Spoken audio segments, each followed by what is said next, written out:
ผู้ฟังเอ๋ยศักราชหลวงยายยับเปลี่ยนดอก2000ปีเลื่อนหันวัดษาวันเวลาดอกหมุนหล่อเปลี่ยนไปตามน้ำจออายุคนหอดบ่พ่อสีหนีหล่อสงสารใหญ่สันเด้อเกิดมาหลายทอใดกะตายไปน้อทอนั้นบ่มีข้างและยั่งยืนเว้าพื้นความตายนี่มัดจูจีดอกม่วนสัตว์พระองค์ตัดเป็นถ้ำซ้ำกันบ่มีเว้นย่ามใดเว้นน้ำตองสีลีอยู่ดอกทำท้องอย่าหมายหม่องดอกสนอยู่แม่นสิหลบในหู้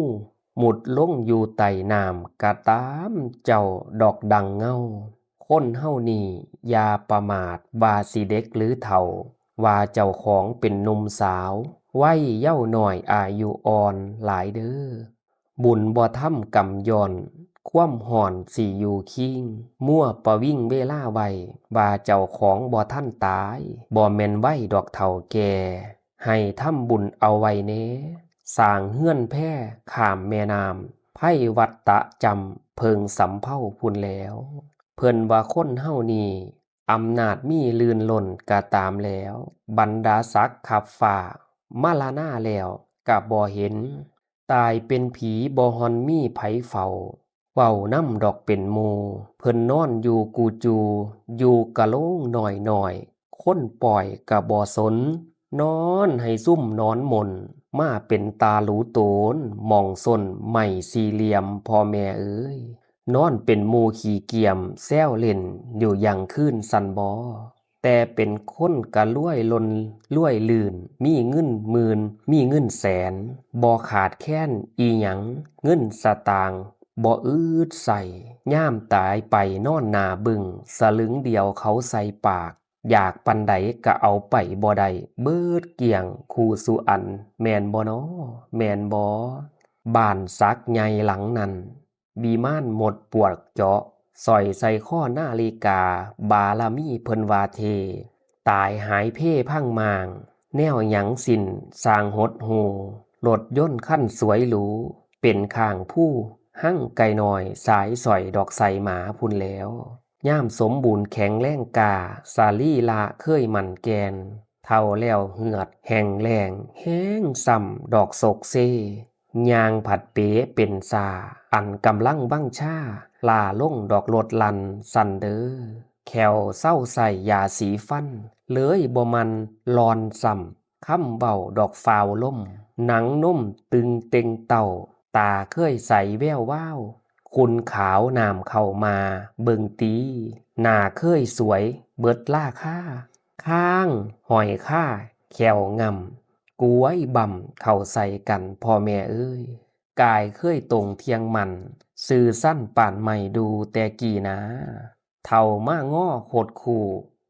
โคงดอกโกงง้อมหูเคยยินเสียงตอมซ้อมนางดอกฟังเสียงอึงเคียงฝาดขัดสัตว์บ่มีดอกพ่อดีเท่าเต็มที่สังขารหายความตายนับมือปอนละเด้อหอดย่ามหลับหอดย่ามนอนหัวลงหมอนตาข้างบ่ว่างเรื่องห่วงลือดีไม่ไก่สี่จังคิดใดหัดใจมันฟังธรรมแน่เด้อกายกรรมผัดบ่ทนสังขารตนดอกเอียงง่ายคิดเสียดายตั้งแต่กี้ย่ามหนุ่มย่ามสาวมีพลังแกงพระแสดงเพิ่นเทศสี่บาผีบาแสงแต่เว้นเว้าบ่เห็นหูเรื่องใจเครื่องคิดบ่ทีแนวบ่สมของดีเนาะพี่น้องเนาะคำบาลีเพิ่นตานสันดานหม่นดอกสิงซ้ำบ่ฮู้ธรรมบ่ฮู้คอบ่ฮู้ก่อศิลประเสริฐไปหาเปิดตั้งแต่วงโบกไผ่ให้โล่เหล่าเที่ยวแต่งานมีหมอลำไปจอบอยู่หน้าห้านพูนไปจอบอยู่หน้าห้านบ้านเพิ่นดอกหัวขวนเทิงหัวด่วนหัวเซ่เมาเอดอกส่งฟอนกลางเว้นนอนป่านนกเขาง่ายบ่หัวซ่าพ่อแม่หาไปซอยงานป่านสิตายหลอกล่งมวนบัดมูส่วนไปกินเหล้าใส่ใจฝ่าวเป็นตานายโอ้ยเนาะบ่ได้เบิงแล้งง่ายเป็นลูกชายเป็นลูกสาวขี่คานผ่านกัวแต่อบาย มีแต่ขอพ่อแม่ใส่เบียกยางกายงานบ่ลำเท่ามาเลยชอกช้ำบัดย่ามล่างแก่ชาลานั่นเด้ผู้ล่างค้นมั่วแต่ขาสินตาดอกเงินสั่งเก็บสตังค์บาทเบียเฟี้ยแบ่งมันใส่เงิน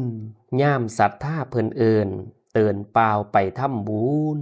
ย่านแต่ทุนห้อนเบิดเปิดหนีดอกบุญจอยท่านกะท่านเทื่อทีละหน่อยหวงพ้อยเพชรสีบินเก็บดอกเบี้ยหนี้สินหน้าที่ดินเศร้าบานเงินล้านกะบ่พอรวยกะรวยว่าจนกระดอหล่นลืนดอกเมืองเขายังสิเอาอย่างเดียวบ่เกี่ยวท่านดอกบุญช่วยสังขารซ้วยผัดคิดพอเงินกูน้อคือบ่มาซอยกูได้เนผัดว่าอยากได้หลายโลภหล่นปานหม่นกองตาล่างอานิจจังทุกสิ่งล้วนคำควนหินตึกตองเด้อพี่น้องเด้อแม่นเงินท่องหลังหลายสุขใจบ่มีซ้ำสินทานทำเท่านั้นยังสิมันดอกคงทีสิ่งสถิตคือความดีนิรันดร์จีลั่งยำน้ำคำตลอดไปอาวาสานบอนทายนึกเสียดายพ่ายคำสิ่งติดตามบ่แม่นแบ่งหลงของแห่งตั้งแต่โดนมนุษย์คนประมาทศาสตร์พญาตไตรลักษณะละพระธรรมคำสอนบัดหามอนซ้วยลมหลงหัวโขนโลกสาง บ่ปล่อยว่างนักซื่อ